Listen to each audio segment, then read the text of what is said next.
अगर अगर आपका पहला रिसर्च एक्सपीरियंस आपके फ्यूचर पीएचडी इंटरेस्ट से मैच नहीं करता, तो क्या गेम ओवर है? बिल्कुल नहीं।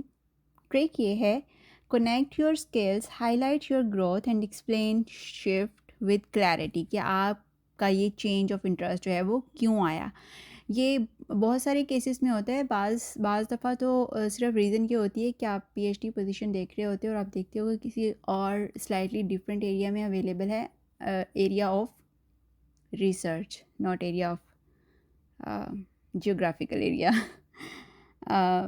तो आप अपना स्टोरी जो है वो आप कोशिश करते हो अप्लाई करने की, बट जो मेजर मिस्टेक यहाँ पर करते हैं स्टूडेंट्स वो ये है कि उस स्टोरी को जो है वो कनेक्ट नहीं करते। तो क्लैरिटी और ट्रांसपेरेंसी जो है वो बहुत ज़रूरी है जब आप प्रोफेसर्स को अप्रोच कर रहे होते हैं, स्पेशली इन फॉरेन कंट्रीज़ और in United state I can say.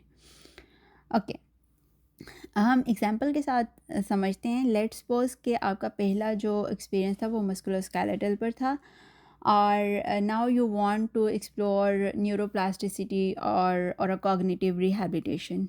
तो आप कैसे स्टोरी, कैसे जो है वो 2 से 3 सेंटेंसेस के अंदर किस तरह से स्टोरी जो है वो घुमा सकते हैं। डेफिनेटली हमारे पास 1 पेज तो है नहीं कि हम उसको लंबी स्टोरी बताते जाएं कि मैंने ये किया, फिर ये किया, फिर ये किया। तो you have to be short and to the point and specific, जिससे बात समझ भी आ जाए और कोई without losing meaning of your all story, you have to say in short way. Okay, let's say आपकी कोई ऐसी स्टोरी है। I am using these example, it can be anything. You will start your para with the word while. While my earlier research focused on musculoskeletal rehab, it helped me to build strong foundation in data collection, patient interaction, and research methodology. Period. Over time, I developed a deeper interest in neuro rehab, or you can say in cognitive rehab, in cardiopulmonary, whatever, जो भी आपका area of interest है. Especially the role of be more specified with the keywords. I'm using keywords of cognition or motor learning which align closely with your lab work. तो यहाँ पर आपने note किया कि हमने क्या किया, हमने अपना पास्ट एक्सपीरियंस भी डीवैल्यू नहीं किया और उससे निकली जो ट्रांसफरेबल स्किल्स हैं उनको हमने हाईलाइट किया कि मैंने उसमें क्या सीखा, डेटा कलेक्शन में और पेशेंट इंटरेक्शन में और रिसर्च मेथडोलॉजी के ऊपर मेरी ग्रेप है। और फिर स्मूथ शिफ्ट जो है वो आपने दिखाई toward a new interest without losing your meaning, और आपने ट्रांसपेरेंसी और क्लैरिटी रखी है उसमें।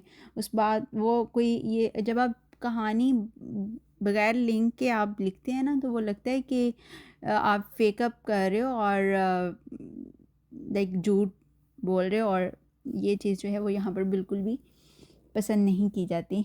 अब बोनस टिप इसमें यह है कि आपने अपने ट्रांजिशन का रीज़न शेयर कर सकते हो। For example, after working with patient with neurological condition in clinic, when I was doing my internship or when I was uh, doing work with my supervisor or whatever, कोई भी इस तरह की story बना सकते हैं। और मैं क्लिनिक में कर रही थी काम, whatever, and I became curious about deeper brain behavior connection which led me to pursue this new direction. ये दो से 1 से 2 सेंटेंस के अंदर आप इस तरह मज़ीद उसको मज़ीद क्लियर, मज़ीद सॉलिड जो है वो करने के लिए आप लिख सकते हैं। ऑलवेज़ रिमेंबर, हर रिसर्च एक्सपीरियंस वैल्यूएबल होता है, आपको सिर्फ फ्रेमिंग सही से करनी होती है। अगली वीडियो में बात करेंगे how to explain your clinical experience as a research readiness. Thank you, bye bye.